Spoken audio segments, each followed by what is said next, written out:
오늘 이 밤에는 하이델베르크 교리 문답 제 30번과 31번을 함께 말씀으로 받도록 그렇게 하겠습니다. 우리 이 30번 문항을 한번 같이 읽도록 합니다.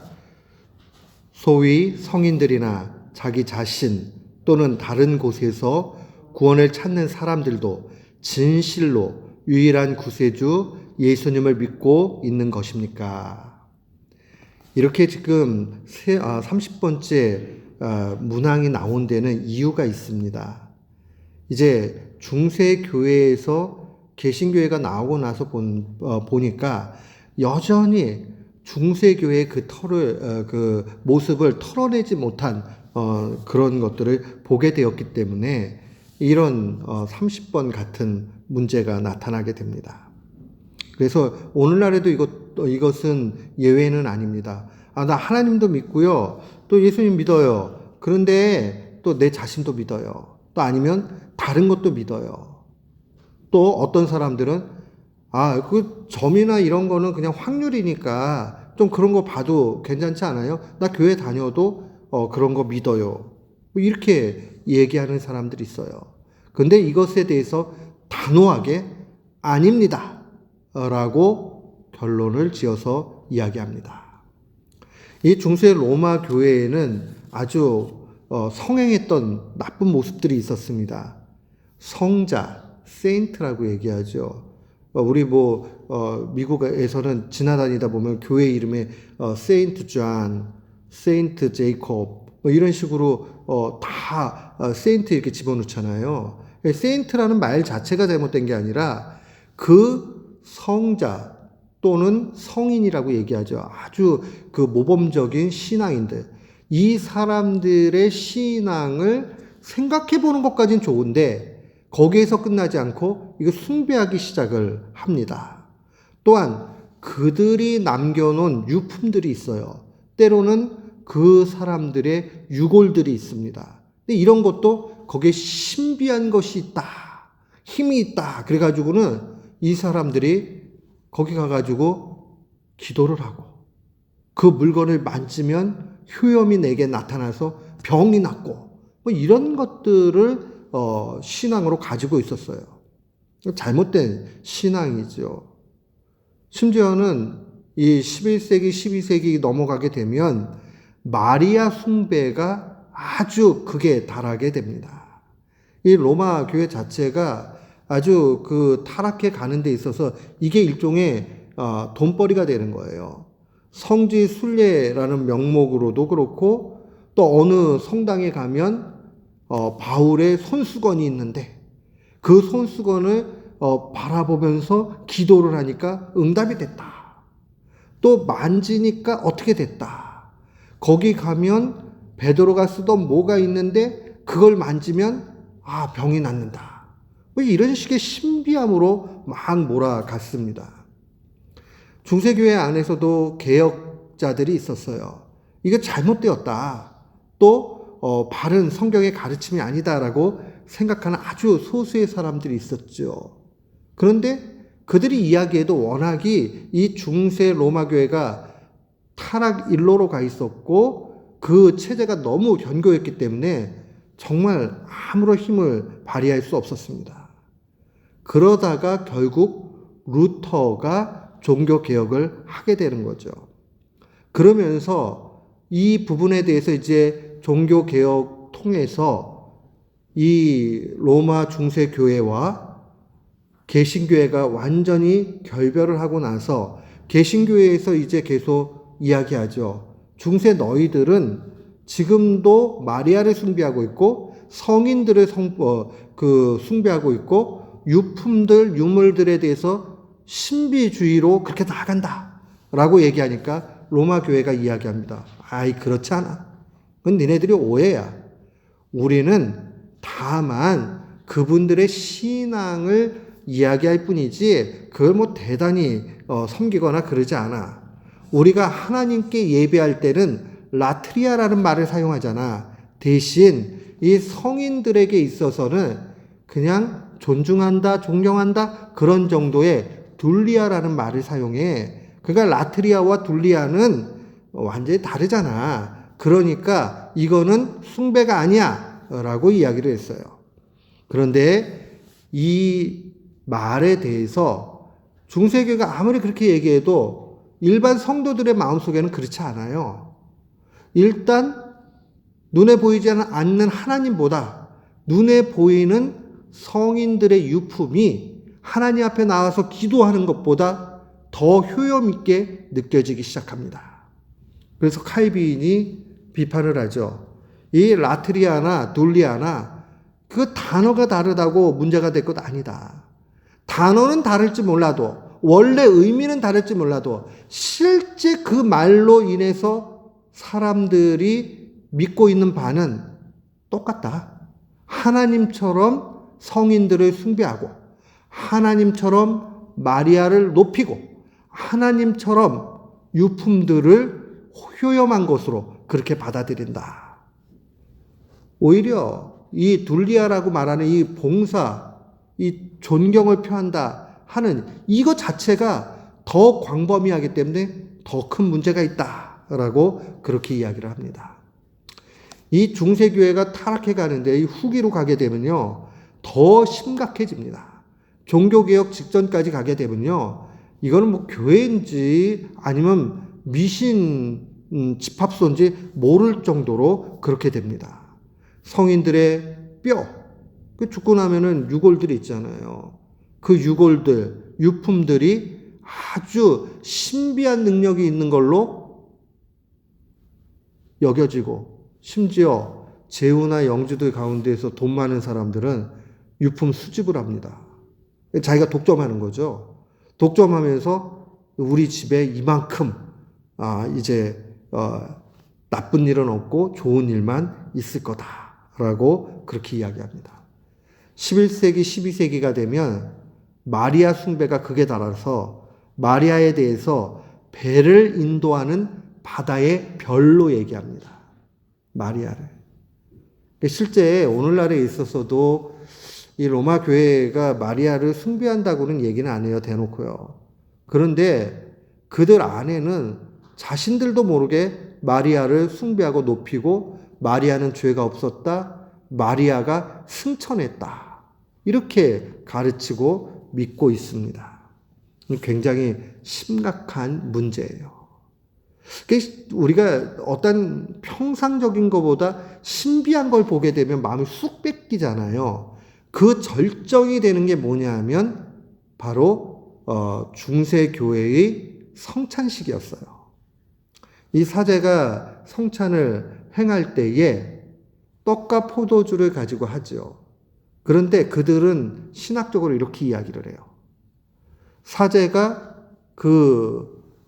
떡을 높이 들고 기도하고 축사하게 되면 그 떡의 본질이 변하고 그 떡이 예수님의 몸으로 변한다라고 그렇게 이야기를 해요.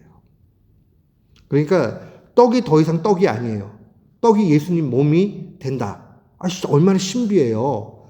그러면 우리가 그거를 먹을 때 얼마나 그 감미로움과 그 대단한 그 마음이 생기겠어요. 그러니까 점점 신비롭게 얘기를 해요. 포도주도 마찬가지예요. 지금 처음에는 포도주 같이 보이지만은 이 포도주를 높이 들고 사제가 축성한다고 얘기하거든요. 하나님 앞에 기도하고 그렇게 되면 그 본질이, 포도주 본질이 확 변해가지고 예수님 피로 바뀐다는 거예요. 가만 생각하면 신비로워 보이고, 거기 뭐가 있는 것 같이 느껴지고, 이걸 먹는다고 그러면 진짜 그렇게 느껴지고 얼마나 좋을까. 그런데 그렇게 되다 보면 우리의 신앙이 미신이 되어버린다는 사실을 놓칩니다. 사탄은 아주 교묘해요. 성찬을 하지 말라 이렇게 하지 않아요. 성찬을 하라고 얘기해 놓고 그렇게 변하는 일들을 통해서 예수 그리스도로 온전히 바라보는 것이 아니라, 와, 예수님 몸으로 변했네, 와, 피로 변했네, 이 변한 거에 마음이 훅 뺏겨버리도록 그렇게 만들어버립니다. 이 중세교회에 오늘날의 그 가톨릭 교회도 마찬가지인데 그렇게 실제로 본질이 변해서 주님의 몸과 피가 된다라고 가르치는 걸 한국말로는 화채설이라고 얘기해요. 화자는 될 화자, 모모가 된다. 몸이 된다. 그러니까 실체가 된다는 거예요. 그런데 우리 개신교회는 화채설을 거부합니다. 화채설은 미신이다. 그럼 어떤 게 맞냐? 저는 칼빈이 얘기하고 있는 영적 임재설이 맞다라고 봐요. 영적 임재설은 뭐냐 하면 떡과 포도주의 그 자체의 본질은 그대로 있어요. 제가 성찬식을 집례할 때 올려서 하나님 앞에 기도를 해도 떡은 떡이고 포도주는 포도주예요. 다만 차이가 있다면 예수 그리스도께서 성령님을 통해서, 이게 굉장히 중요해요. 성령님을 통해서 그때의 몸과 피로 임하시는 거예요. 그러니까 성령님을 통해서 임하시는 거예요. 그러니까 이 본질이 변하는 게 아니라 성령님을 통해서 그의 몸과 피가 우리에게 임하게 되는 거예요. 그러니까 그리스도와 우리를 연합시켜주는 띠가 뭐냐? 바로 성령님이다. 칼빈이 그렇게 이야기를 해요. 그래서 예수 그리스도의 육체는 지금 천상에 계세요. 그런데 우리가 예수 그리스도의 그 성령님을 통해서 임재가 되셔서 우리가 하나가 되는 걸 통해서 우리의 영혼이 하늘을 바라면서 천상의 예수 그리스도를 배웁게 된다라고 그렇게 가르칩니다. 성경의 여러 상황들을 봐도 그 신비가 똑같은 신비인데 중세교회나 가톨릭교회의 신비는 정말 신비주의로서의 신비예요. 우리가 얘기하는 미스테리움, 그 신비는 성령님을 통해서 일어나는 일들이에요. 두 개가 차원이 완전히 달라요. 그러면 이 성찬에 대한 이해가 왜 필요하냐? 이 성찬이 곧 우리의 예배와 관련이 되기 때문에 그래요. 가톨릭 교회의 예배를 예배라고 안 하죠. 미사라고 얘기하죠. 실제 미사라고 얘기하고 영어에서 mass 이렇게 얘기하죠. 우리 예배와 뭐 형식도 비슷하고 분명히 다인데 뭐가 잘못됐느냐? 우리는 보세요. 우리 여기도 십자가 있던데 십자가 보면은 개신교회의 십자가를 딱 보면 십자가가 위에 그냥 십자가만 딱 있어요. 십자가 위에 예수님 보이지 않아요. 그런데 가톨릭 교회의 그 십자가를 보면 거의 98% 예수님이 거기 달려 계십니다. 그 굉장히 다른 의미를 가지고 있어요. 개신교회에 있어서는 예수 그리스도의 죽으심과 부활과 승천을 통해서 그 단 한 번의 완전한 사건으로 모든 것이 다 끝난 거예요. 그러니까 예수님이 지금 십자가에 계속 매달려 계실 이유가 없는 거예요. 그러나 로마 가톨릭 교회는 어떠냐?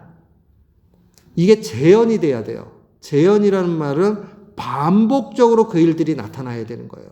그러니까 예수 그리스도께서 십자가에 죽으시고 부활하고 그렇게 하는 모든 이 엄청난 구속의 일이 미사를 통해서 재현되는 거예요.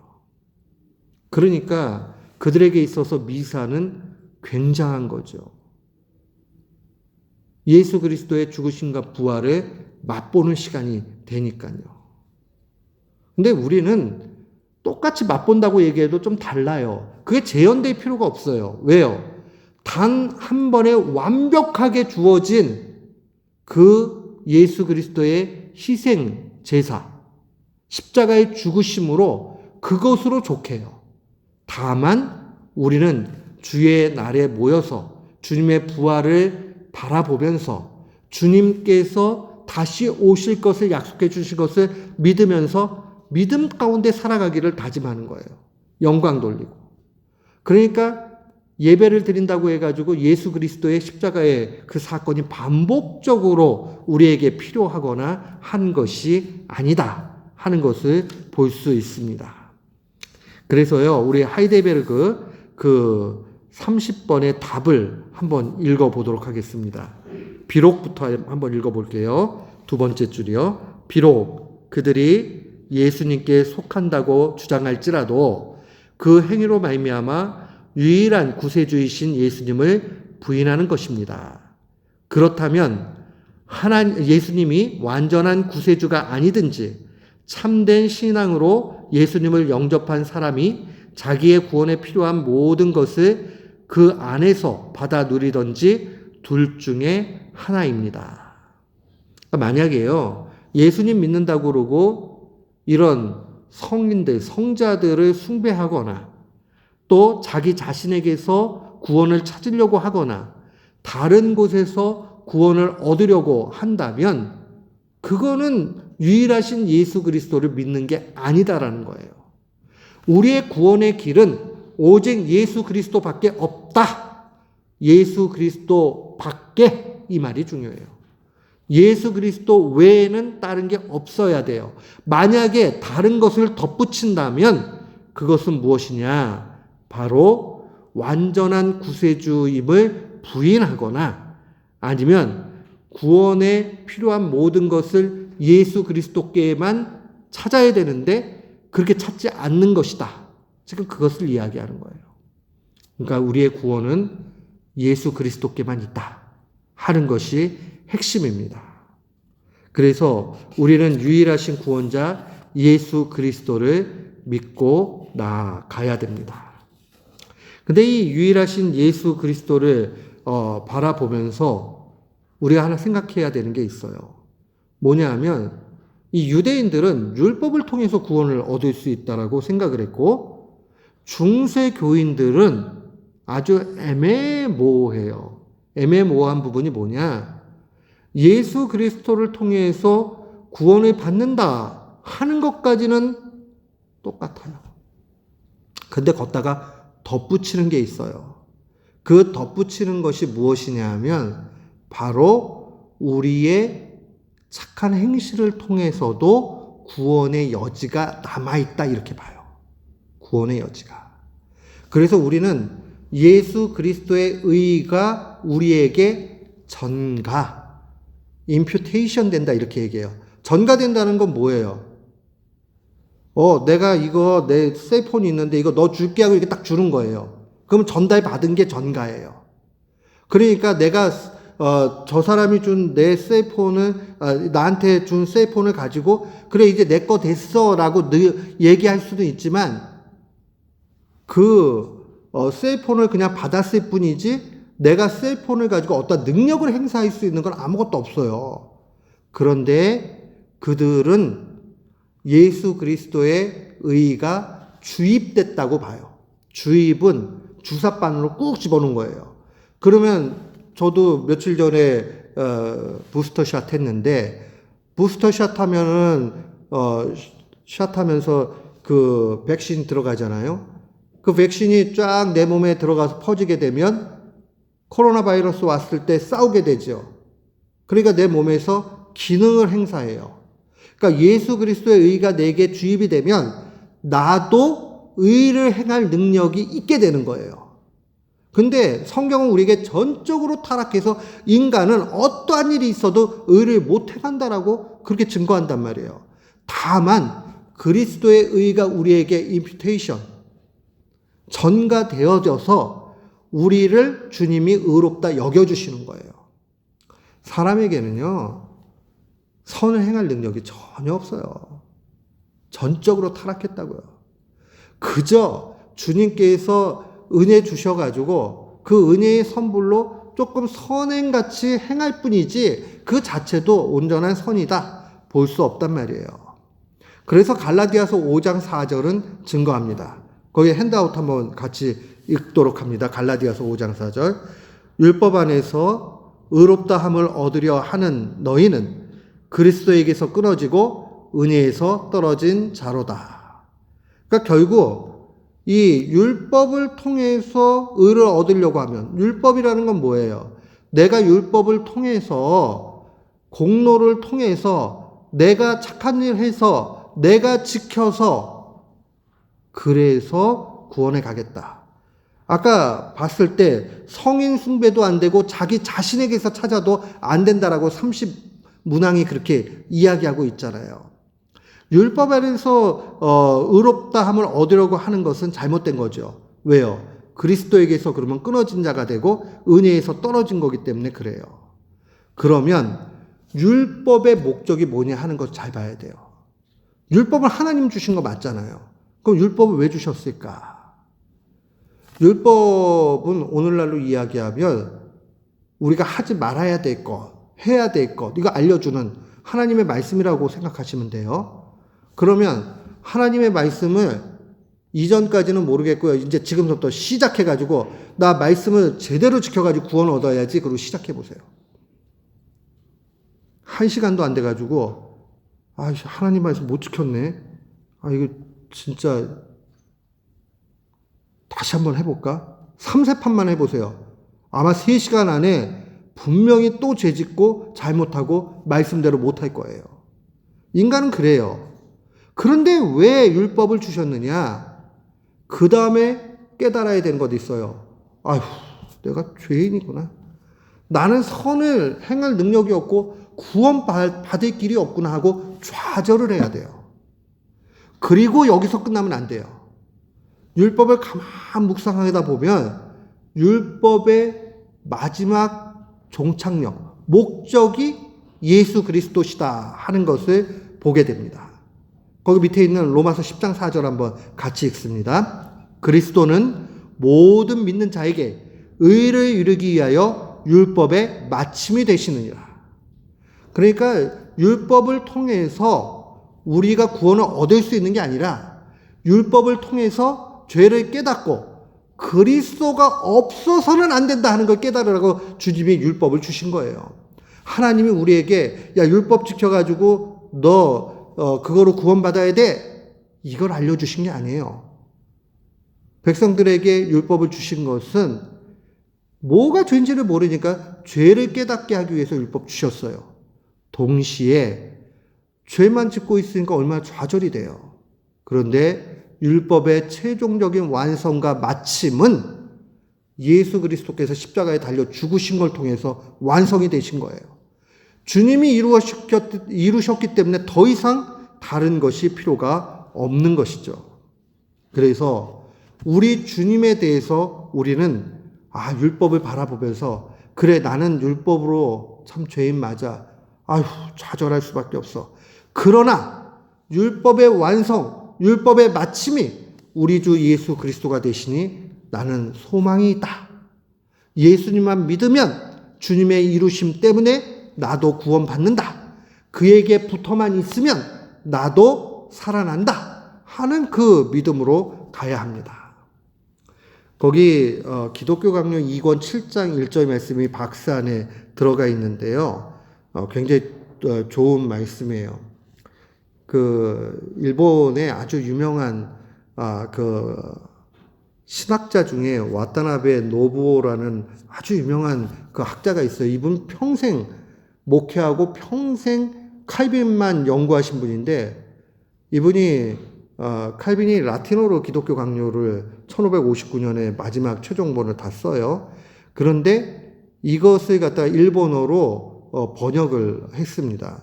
아주 번역이 잘 됐고 제가 얘기를 드리니까 이분이 동경에서 목회를 하시는데 돌아가셨어요. 1923년생인데 2020년도 96세 정도에 돌아가셨어요. 근데 이분 교회에서는요 매주 수요일 날 기독교 강요 강독회를 했대요. 그러니까 실제로 쭉 읽으면서.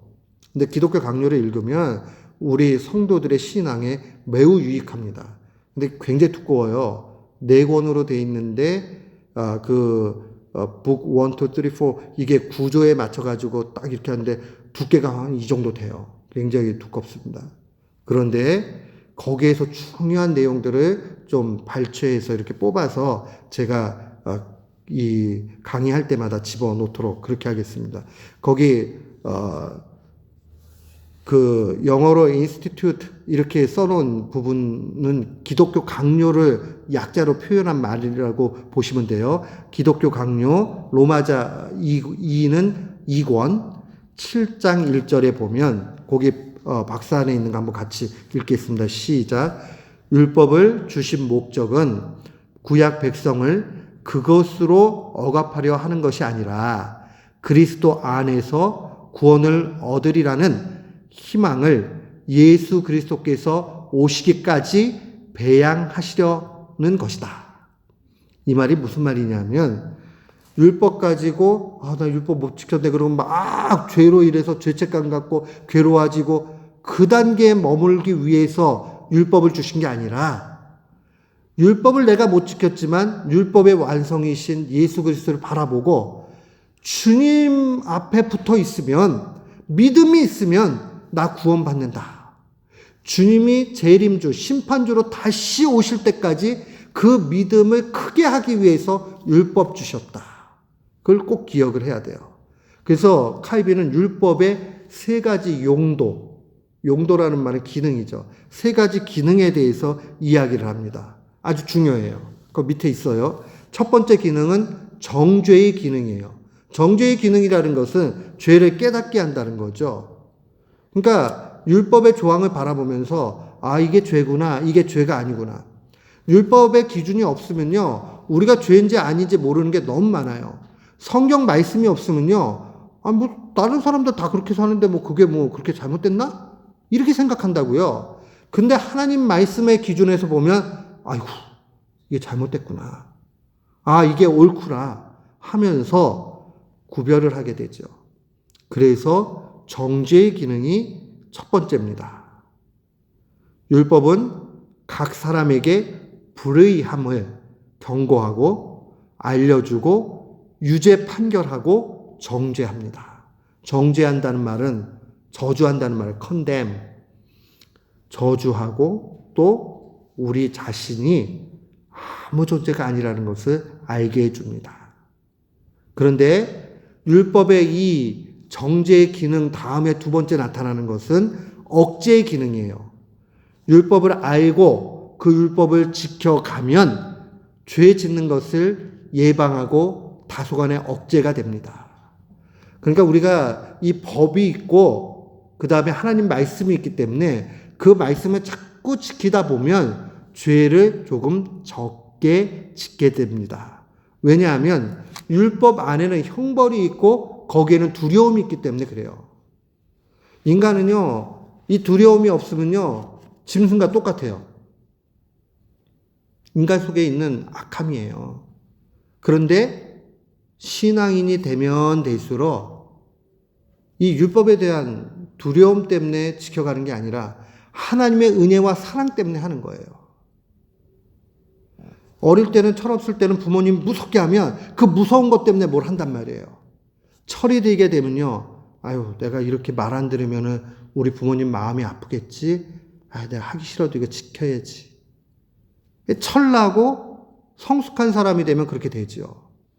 그래서 율법을, 하나님의 말씀을 우리가 가지고 있으면 죄를 억제하는, 내가 실제로 guilt, 이 마음속에 나타나고 하는 것들은 거의, 이건 통제가 안 되고요.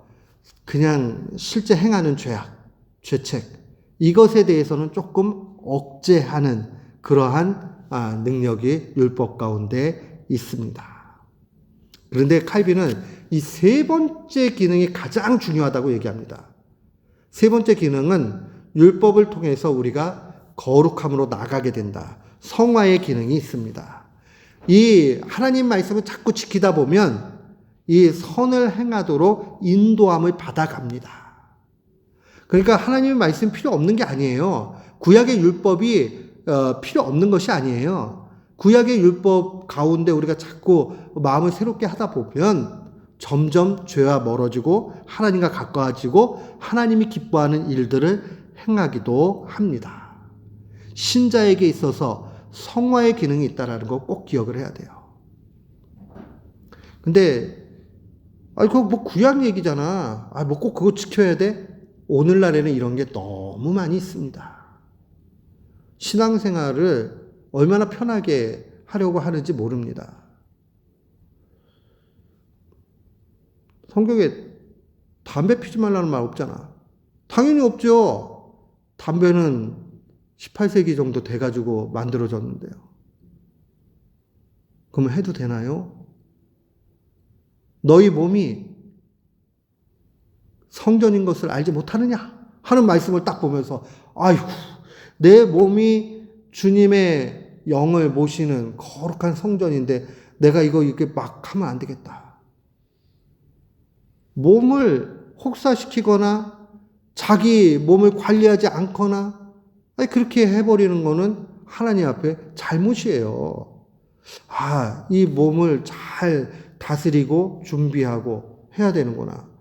약하게 태어났으면 약하게 태어난 대로, 건강하게 태어났으면 건강하게 태어난 대로, 그런 것도 잘 신경을 써가지고 가야 되는 거. 그게 주님이 바로 기뻐하는 일이다. 그래서 칼빈은 이런 이야기를 해요. 율법은 육에 대해서 게으른 나귀를 가게 하는 채찍과 같다. 그러니까 하나님 말씀 우리가 자꾸 읽고 하나님 말씀 지키고 해야 될 필요가 있는 게, 게으름과 나태함에 빠지는 것을 벗어날 수 있도록 채찍을 가해주는 것. 그게 바로 하나님의 말씀이고 율법입니다.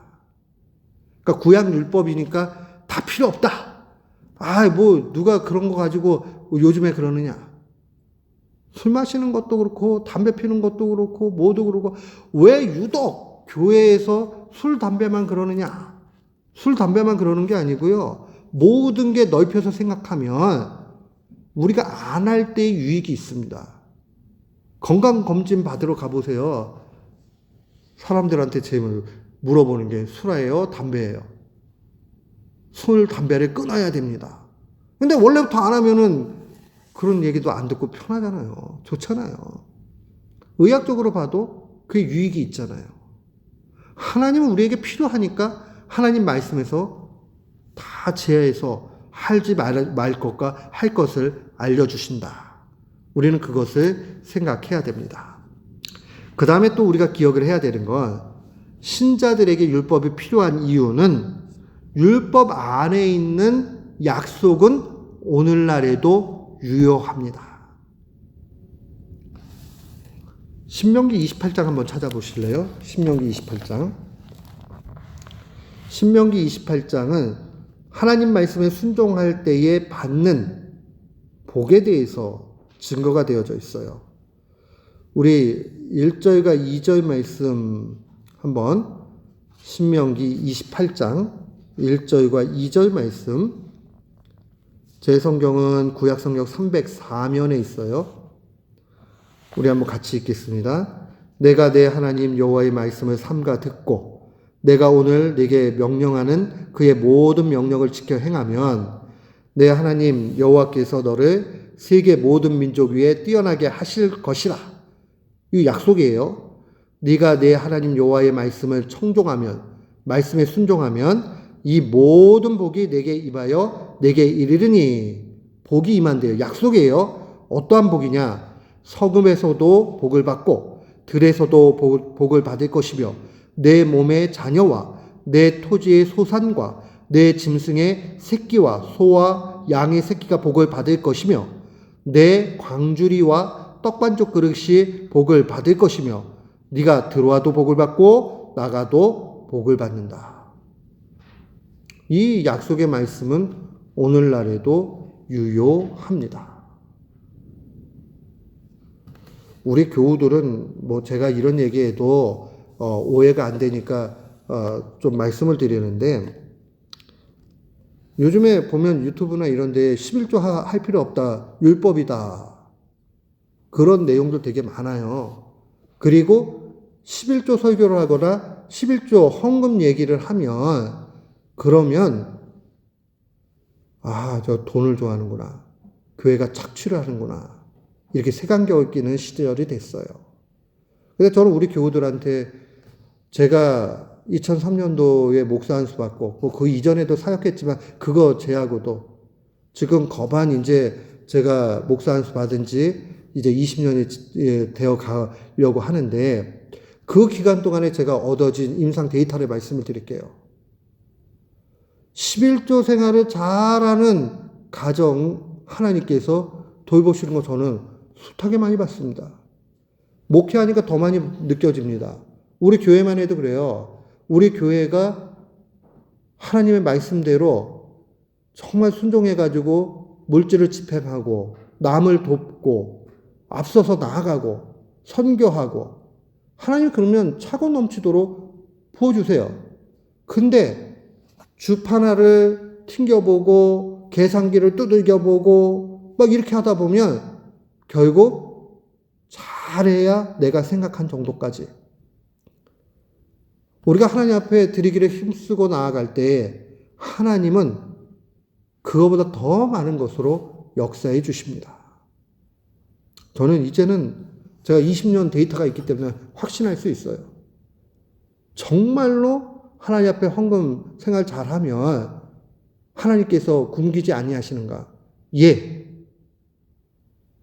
하나님 굶기지 않으세요. 어려움은 있을 때가 있어요. 그러나 그 어려움 별거 아니에요. 그리고 또 제가 종종 말씀드리지만 하나님은 하나님의 때가 있어요. 그래서 내가 하나님 앞에 그렇게 드려진 모든 것들이 내 때 충분히 누리지 못할 수 있어요. 그러나 오늘 본데도 내 몸의 자녀와 내 토지의 소산과 내 짐승의 새끼 복받는다. 이 약속의 메시지는 오늘날에도 유효합니다. 어떤 훌륭한 성경학자가 와서 이 약속의 말씀도 폐해졌다 라고 얘기한다고 말한다면 성경을 모르는 사람이에요. 약속의 메시지는 오늘에도 유효합니다. 다만 우리가 그렇게 율법에 충실하게 산다고 구원에 이르는 건 아니에요. 구원은 오직 예수 그리스도께 달려 있어요. 그 믿음으로만 구원받아요. 근데 율법이 있으면 우리는 점점 거룩함의 길로 나아가는 통로가 되기 때문에 그 가운데 기쁨을 누리며 살 수 있게 되고 그 속에 들어가 있는 그 약속의 메시지를 삶 속에서 경험하게 됩니다. 그러니까 누가 이야기하면 우리가 더 이상 구약의 율법에 있는 그 짐승을 잡아서 드리는 이런 거 다 폐해졌잖아요. 다 없어졌어요. 그러나 신약으로 오게 되면 뭐가 있어요? 예배가 있죠. 우리 예배. 예배는 그래서 항상 드리잖아요. 그게 구약의 제사랑 똑같은 거예요. 그 예배 시간에 헌금이 있죠. 하나님 앞에 제물을 드리는 시간이 있어요. 하나님 뭐 그거 없어가지고 큰일 나시나요? 그거 아니지만은 우리가 약속의 메시지를 붙잡고 하나님 앞에 기쁨으로 드리게 될 때에 하나님은 더 은혜 가운데 우리의 필요들을 공급해 주신다 하는 것을 기억해야 됩니다. 자, 우리 이제 31번째 문항 한번 같이 읽도록 하겠습니다. 왜 예수님을 기름 부음을 받은 자라는 뜻을 가진 그리스도라고 부릅니까?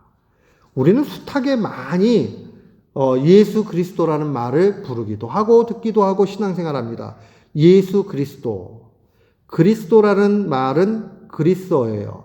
그리스어에서 온 이 그리스도라는 말은 기름 부음을 받았다라는 뜻이고 이것을 히브리 말로 바꾸면 메시아예요.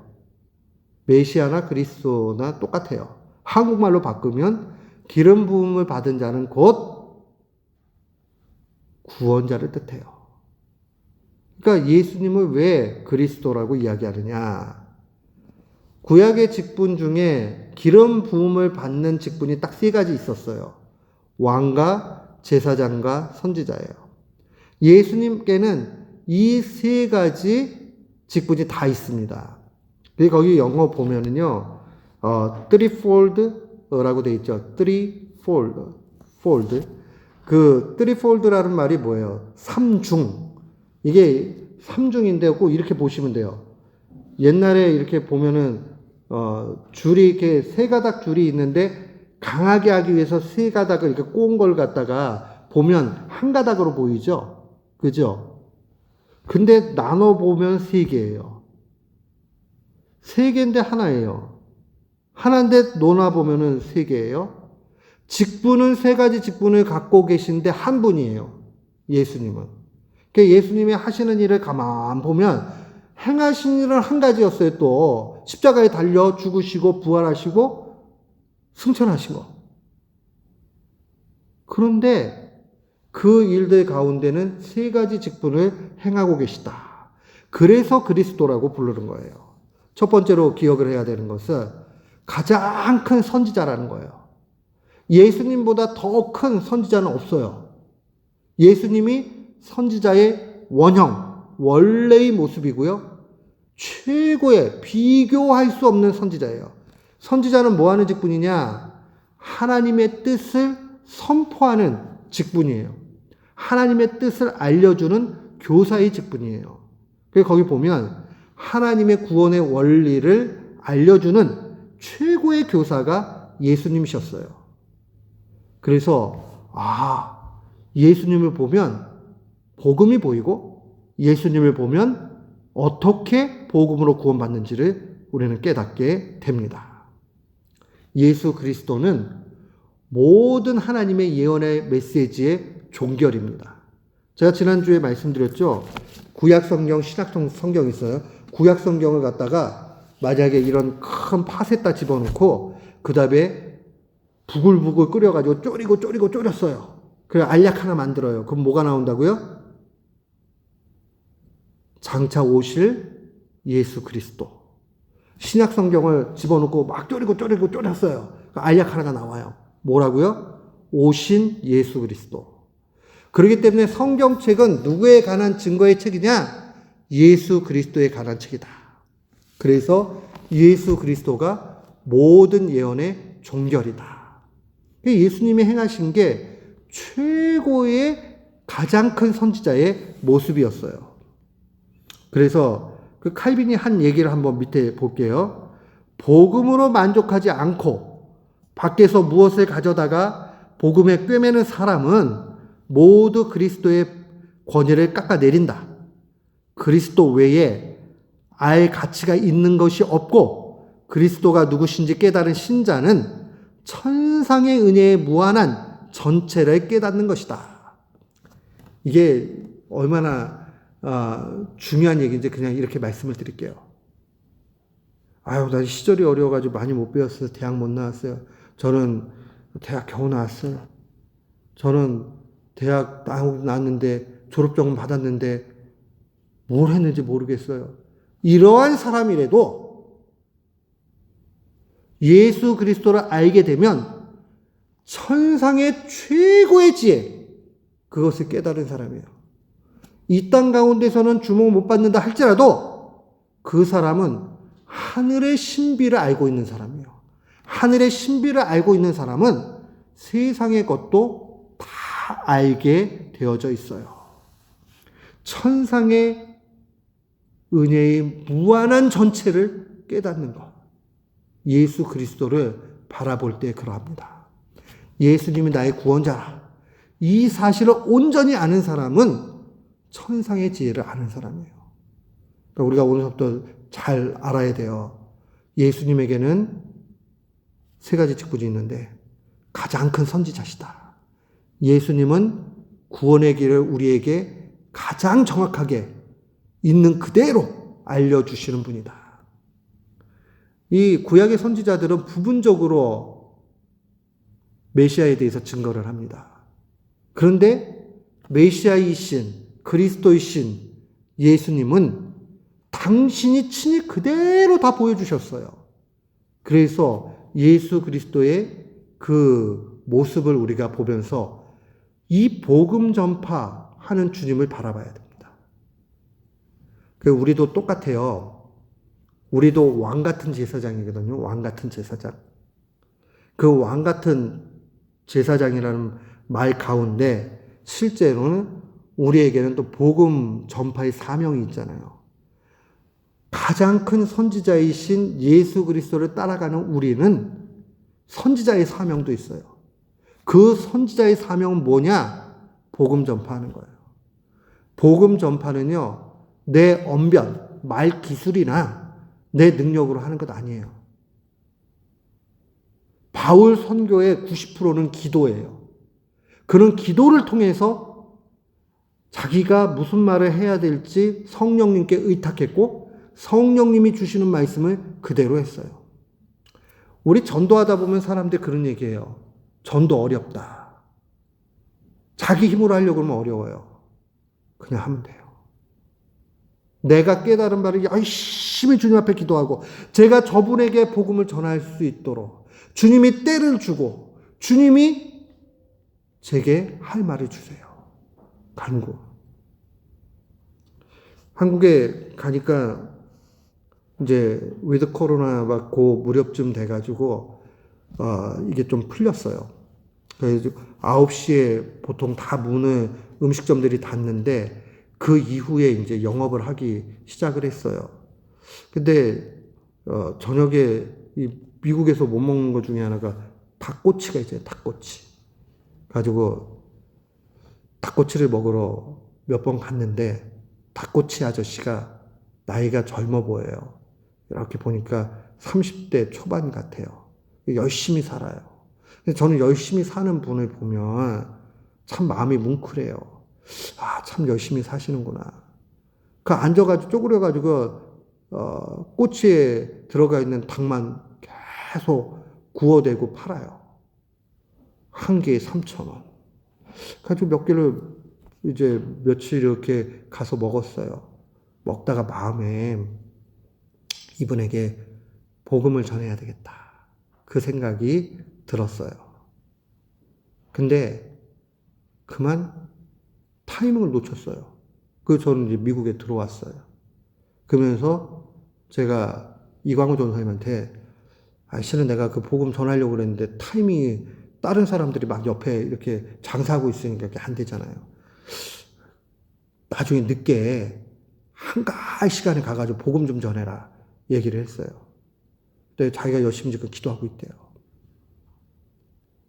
닭꼬치 아저씨가 복음을 받아들일지 안 받아들일지 아무도 몰라요.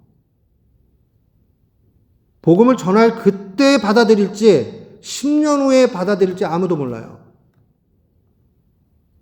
아, 그 사람이 뭐 그게 되겠어? 내가 판단할 문제가 아니에요. 언제나 복음 그 자체를 전할 준비를 해야 돼요. 목회를 하다 보면요, 또 재밌어요. 저만 하는 얘기가 아니고, 저 성도는 나오다가 안 나올 것 같은데, 안 빠지고 나가요. 저 사람은 진짜 일꾼이야. 저 사람은 이제 다 된 것 같아. 훅 넘어져요. 겉봐가지고 아무도 몰라요. 하나님이 인도해 주시는 것을 우리는 봐야 됩니다. 우리 교회의 상황과 현실과 뭐 이런 게 어떤 것이든 그 상관없어요. 우리는 참 최고의 선지자이신 예수 그리스도께서 복음을 우리에게 그대로 알려주신 것 같이 우리 모두도 복음 전파의 사명이 있다 하는 것을 기억해야 됩니다. 그래서 예수 그리스도 이렇게 고백할 때마다 복음 전파 이것도 함께 내 마음속에 있어야 됩니다. 두 번째가 이 영원한 왕, 이 예수 그리스도란 말 속에는 영원한 왕의 뜻이 있습니다. 왕은 뭐 하는 직분입니까? 백성을 보호하고 통치하는 그러한 직분입니다. 예수 그리스도는 우리의 통치자시고 우리의 리더이시고 우리의 유일하신 보호자입니다. 예수님께 가면 안전함이 있어요. 그래서 오늘 이 예수님을 우리는 분명히 바라봐야 됩니다. 그런데 예수님은 부활 승천하셔서 가실 때 뭐라고 그랬어요? 내가 또 다른 보혜사를 보내준다. 또 다른 보혜사가 누구예요? 성령님. 원래 보혜사는 예수님. 보혜사라는 말은 카운슬러, 상담자라는 이야기예요. 또 옆에서 도와주는 헬퍼, 그런 의미를 가지고 있어요. 그런데 예수님이 천상으로 올라가시면서 내가 또 다른 보혜사 성령님을 보내주겠다. 성령님이 그래서 지금 우리 가운데 함께 계세요. 성령님이 계시면서 뭐 하실까요? 우리를 통치해 주세요. 또 성령님의 음성을 잘 들을 수 있도록 주님께서 66권 하나님의 메시지, 말씀, 성경책을 주셨어요. 영원하신 왕은 성경과 성령님을 통해서 우리를 인도해 가십니다. 통치하십니다. 지키시고 보호하십니다. 그의 나라는 이 지상에 속해 있는 것 아니고 영적인 것으로 영생까지 이끌어 가십니다. 그러니까 지상의 왕은 이 땅에서 잘 먹고 잘 살고 인플레이션 안 되고 어떻게 되고 그 다음에 복지 잘 되고 뭐 이런 거 하잖아요. 그 지상의 임금이 하는 일이에요. 대통령이 하는 일이에요. 그러나 천상의 주님은 이 땅의 것뿐만 아니라 이 땅 것은 뭐 그건 뭐 당연한 것이고요. 그뿐만 아니라 하늘의 영생에까지 우리를 지키시고 보호하시고 구원을 선물로 주신다. 영생을 선물로 주신다 하는 그 약속의 메시지예요.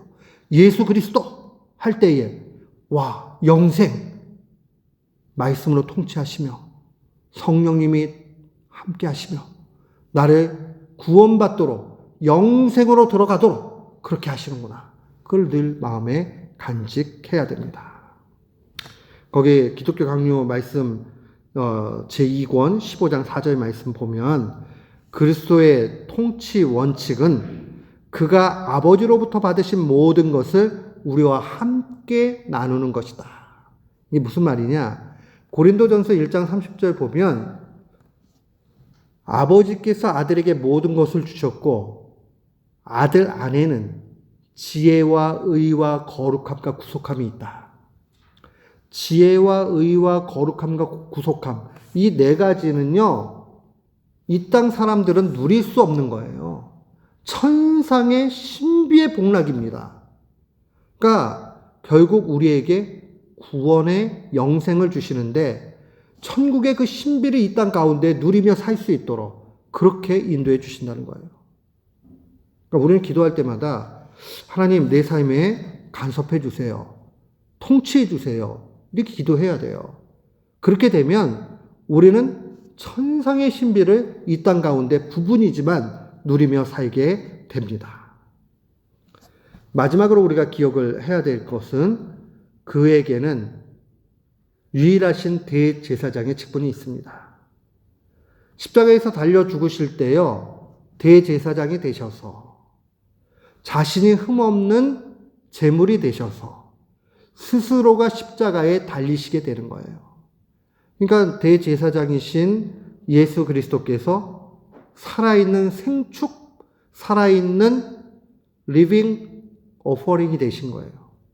살아있는 제물이 되셔서 거기에서 죽으시고 그 모든 유익을 우리에게 주셨다.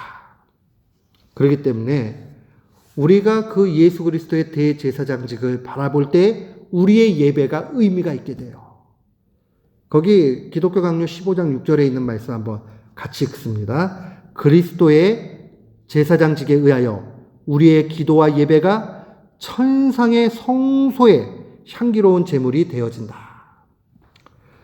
이 계시록 8장에 보면은 성도들의 기도가 향로병에 담겨져서 천사 갖고 올라가는 광경이 기록이 되어져 있잖아요. 그 광경을 바라보면 대제사장인 예수 그리스도께서 이제 천상의 모든 예배에서 영광을 받으실 때에 그 제물 가운데 하나가 뭐냐? 성도들이 기도하고 예배한 것이 향로병에 담겨가지고 천상의 성소, 생츄어리로 올라가게 되는 거예요. 그러니까 우리가 이 신앙을 정확하게 알아야 됩니다. 우리 예배 드리는 걸 가볍게 여기면 안 돼요. 우리가 아침에 기도하고 점심에 기도하고 저녁에 기도하고 밥 먹을 때 기도하고 잘 때 기도하고 일어나서 기도하고 이거 가볍게 여겨서는 안 됩니다. 기도할 때에 우리의 기도가 천상으로 올라갑니다. 주님 앞에 영광이 되어집니다. 우리의 예배가 지금 이렇게 모여서 주님 앞에 드리는 이 시간이 하나님 앞에 올라간다 하는 것을 분명히 알아야 됩니다. 아유, 뭐 몇 사람 안 모였네? 우리는 이제 그 차원을 넘어서야 돼요. 왜 그러느냐? 천상에 우리의 예배가 올려지는 걸 생각할 때 전 세계에 있는 그 로컬 처치들이 함께 모여져 가지고 하늘로 올리는 거예요. 보세요. 시간과 공간은 오직 창조물이기 때문에 우리에게만 국한이 됩니다. 천상은 하나님의 보좌는 시간과 공간을 초월해 있습니다. 그러니까 우리는 미국이 주일이면은 한국은 이미 월요일인데 그럼 예배 주일날에 어떤 게 진짜 주일이야? 고민할 필요가 없어요. 왜요? 그 시간은 우리만 영향을 받는 거예요. 하나님은 영향 하나도 안 받으세요. 창조자이시기 때문에. 우린 여기 있는데 그럼 여기 모인 사람들은 몇 사람 안 돼. 상관없어요. 여기에 몇 사람이 됐던 저쪽에 몇 사람이 됐던 결국 천상의 교회에 다 올라가서 그 세계에 지금 통계로 보면 25억에서 6억 정도 그리스도인들이 된다라고 그래요. 25억 그리스도인들이 다 같이 하나님 앞에 예배드리는 게 올라가는 거예요. 그러니까 우리는 신앙 가운데서 언제나 기억을 해야 됩니다. 예수 그리스도, 영원한 대제사장이 되셔서 단번에 완벽한 제사를 드리심으로 우리에게 구원이 되어 주셨다. 예수 그리스도를 고백할 때마다 이 예배가 이렇게 귀하구나. 성령님의 인도함 받는 것이 이렇게 귀하구나. 복음 전파가 이렇게 귀하구나 하는 것을 우리가 언제나 알아야 됩니다. 오늘 우리가 지금 이 읽은 내용들을 마음에 깊이 간직해야 됩니다. 우리 그 31문에 답을 한번 같이 읽도록 합니다. 기름 부음을 받은 자라는 뜻을 가진 그리스도라고 예수님을 부르는 이유가 무엇입니까? 그 이유는 예수님을 성부 하나님께서 세우시고 성령께서 기름을 부으심으로 우리의 가장 큰 선지자와 교사가 되셔서 우리의 구속에 대한 하나님의 오묘한 경륜이라는 것은 하나님의 계획의 뜻을 이루어 가시는 모든 것을 합친 말이 경륜이에요. 그러니까 구원을 계획하고 실행하고 그것을 우리에게 적용시키는 모든 것을 경륜이라고 얘기해요. 경륜과 뜻을 우리에게 완전하게 계시해 주시며 이게 큰 선지자예요. 우리의 유일한 대제사장이 되셔서 자기 몸을 단번으로 제물로 드려 우리를 구원하시고 지속적으로 우리를 위하여 성부 하나님께 간구하시며 마지막으로요. 또한 우리의 영원하신 왕이 되셔서 말씀과 성령으로 우리를 다스리시며 그의 구속으로 말미암아 우리에게 주신 자유 안에서 우리를 지키시고 보호하시기 때문입니다. 세 가지 직분, threefold. 이게 꽉 있는 거예요. 그래서 예수님은 세 가지 직분이 있어요. 첫 번째가 가장 큰 제사장, 두 번째는 왕, 세 번째는 대제사장. 큰 선지자, 왕, 대제사장. 이 사실을 좀 마음에 기억을 하셔야 됩니다.